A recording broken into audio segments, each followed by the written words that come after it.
Julie, do you believe in ghosts? Yes, but not necessarily in real life. Yes. But maybe. I mean, but I do think that we live with the haunting of our pasts and the possible futures, the promises and of our inherited systems that we, been the promises of those systems, like promises of modernity, and we live with the phantoms of those promises. And in that sense, yeah, I think we live in a very fractured moment where the ghosts of what was supposed to be the ghosts of a particular kind of utopia still haunt us. What kind of utopia? Any of the promises of democracy, promises of modernity, the promises of liberation, the promises of decolonization, all of this has been exposed to be somewhat, we are seeing the failures of that daily. But you call them ghosts? Yeah, I think they're phantoms of our, I think we're living with the phantoms, not just the phantoms of those promises, but the phantoms of the incredible violations of our past. And we live with that embedded in all of us. There isn't a way to escape that. And you want to represent ghosts in a way? I think the ghosts and the phantoms come out in the paintings, and I'm interested in how they appear in the paintings. But no, I'm not setting out to represent ghosts. That's not like my project. But it looks like that sometimes. For me, it looks like you want to represent things, impossible things. Yes, but impossible. I think there's so much that we have to negotiate that seems impossible, and how we treat each other, how we negotiate the concept of the nation state, the violence of the nation state. We're witnessing that violence daily right now, and I think when you think about that and who we are, and how much we are we believe in something else. We believe in this other possibility. We insist on continuing to find a way through. There's something in that possibility that I'm amazed by, in that strange contradiction of the repression and the possibility of resistance and something else. And that form of possibility is, I think, what I'm interested in most. But I met you several times now, and what is amazing about you, I don't make compliments like that so easily, huh? But what is amazing about you, what you express, is a very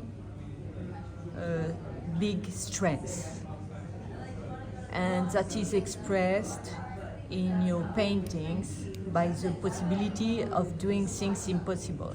For example, the size of the painting as a woman is something which seems impossible. We spoke about Vera da Silva, you remember? Mm-hmm. She was doing this kind of spirit of cities, but tiny. But I think part of the reason they were tiny probably was a context, and also invention with materiality and what was possible in terms of that materiality. Like acrylic was just becoming, was something that was found, but I think the way that my access to materials and what I was trying to do with that is very different. Maybe someone like Jack Whitten is more comparable to her, because Jack Whitten was very interested in light in the same way that she was, the city and light. But it was bigger. Yeah, much bigger, yeah. It was America also, not Portugal, of course. Yes, and she was working with glass and painting on glass and both sides of the glass and laminating glass. So this, from the work of hers that I know, that's very difficult to work with on a much larger scale unless you're working in an industrial way. Yes, but in the common sense, in a way, one imagined that women were not able to paint so large, and you have big scale, right? Yeah, but I mean that was also a construct. Why not? Yeah, but that's super. but it's kind of new, no? Yeah, maybe, but I think there's other women that paint much larger than me. Katarina Gross. Exactly, but that's the only one larger, and she's probably younger than you. Sorry. I don't know, really? Maybe. Oui? Oh, okay. I interviewed her. Oh yeah. I think she is. You are young, but I think Maybe you she began is. before. I don't know, to be honest. So I don't know there's her age. this idea of impossible possible is very exciting. But for me, it's not the physical, not necessarily the physical scale, but the the kind of impossibility that is or what feels impossible with the denial of humanity to so many. When you deny someone their humanity, when you deny someone the capability of a life of dignity, of a life of freedom, a life of a life to engage in the world and the planet as we know it, as we can experience it in all its majesty. When that is denied, you're almost given conditions that feel impossible for a life, and yet life continues. Not only continues, invention happens. That's where invention happens. Not only where. I don't think it's a condition for invention. Yeah. But still invention happens. That's what I'm trying to say. It's not that you need that for invention. Absolutely not. But invention happens nonetheless, despite any denial of or any sense of possibility. Even in prisons where you're not even given the materiality to invent, invention happens. Because the mind and the internal part of a being, not just as an individual, but even as a collective, is something that can never be fully controlled, fully controlled. But fully colonized. you speak about very precise fact in the society, etc., but you don't paint them. You are abstract. Yeah. Why is that? Because I think for me, representation, there are elements of representation in the work. There are moments But it's whisper, no? Yes, it is. But I think for that, there's something in that because, again, it's about, I think I'm more interested in the visceral experience of looking and not the kind of scene of a painting. So it's more about the scene and feeling and listening to the painting and the experience of what happens to a person when they're in front of the painting. And I think, I was asked earlier, what's one thing that you would like people to leave the show with? And it's that art is a time-based experience. It's not something you can just see an image and understand it and go. It's something that you have Your to art feel. is like that. That's Not it. all art. Yes, but I think art has tried to be like this for a long time. I think, especially painting, people think of painting as an image, as a form of representation, as something that is as a window into something, or something that you can. And if you think about the way we consume images now, we consume them so quickly with social media, and Yes. we pass hundreds of images a day, whether it's in the news or in our phones. And I think, or in what we read, and I think the way we consume images lets us forget how to experience images. When you look at a painting or a picture in real life, there's an engagement with the scale, with the minuteness, with the detail, with the technique, with the technicality, with the decisions. And when one spends time with that, whether it's Rembrandt or whether it's Tintoretto or whether it's in Padua, whatever Giotto, like it depends. You see movement, you see flight, you see shadows, things emerging from the shadows. You see decisions, you see the way plants move, the way hands move, the way all of these decisions build systems, build cosmologies, participate in something that gives one an experience. And to me, if you don't have that, if you don't have that time with art, it's hard to have that experience. And I'm much more interested in that. And maybe abstraction affords that. But so does representation. It doesn't have to be. I'm not denying anything in that space. But for me, that's one thing that I'm really interested in within abstraction. Yes, and your painting is about depths too. Yeah. There's several layers. Yes. And you go inside and inside and inside, no? Yes, true. And what about death? Is there any death in your painting? I think most of the images, in some way or another, death is either implied or is part of the conditions that are at play in the work. So I was not wrong. No, I mean, war is fundamentally death. No, but there's something. War is not necessarily about triumph. War is more about death than triumph. War is more about dissolution and fundamental breakdown than anything else. And what about the title? It's a key to, it's something important in your work? Yeah, I think the title becomes another layer in the paintings. So like if the paintings, if you see these different layers and they start to and they start to emerge, and the reason that it's not important to know what is exactly in the painting is because, again, it's this visceral experience. And I think knowing what that is important when I'm making it, but in the end, it's not so much even me to know what that image is as much as it is what has happened in the painting and what occurs in the painting.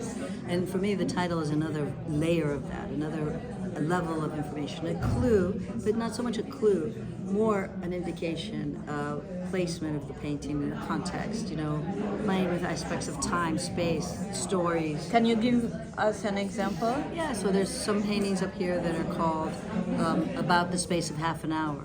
Mm-hmm. This was taken from a segment of time. This was from these paintings that I showed in New York. I made them during pandemic. They were shown at Mehretu Gallery, and they opened the day of the results of the presidential election with Trump and Biden in 2020, after pandemic, after a horrible presidency of Trump.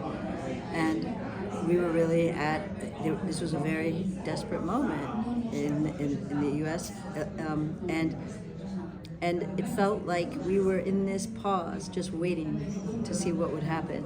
And that is the pause in the Bible. This is when the seventh seal is opened before, the apocalypse happens. So that is what it's called.